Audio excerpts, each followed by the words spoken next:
is up to each district to outline how to implement the new curriculum transparency law, and that law has faced strong opinions from parents both for and against this. Aye. Those opposed, nay. Motion carries. A unanimous vote from Florida's Board of Education approving how instructional and library materials are chosen at public schools to make sure they're age appropriate. The new rule clarifies that library materials, including in individual classrooms, must be approved and selected by a media specialist. Those specialists must undergo an online training first each year. It's all part of the new curriculum transparency law, which lets parents review all instructional materials before a school district decides them and object to anything they deem inappropriate. You've always had the opportunity to go to your teacher and say, I don't like this assigned reading.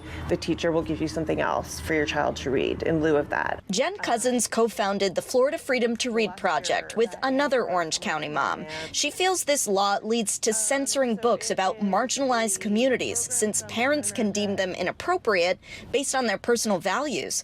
She worries for her child, who's non-binary. In the free state of Florida, they are no longer free to access the books that interest them or the books that they can see themselves in. The training school librarians go through lists prohibited materials like nudity or sexual conduct deemed harmful to minors, stating any books depicting that must have literary, artistic, political, or scientific value. We can take that and put in our own lingo, make it very clear. School board member and mom Alicia Ferrand, who stood by the governor when he signed this law, says now it's up to the district to outline how they'll implement this to set that standard. We just have to always be aware of what is in our classrooms, making sure that the content is appropriate, and remembering that this is an educational system.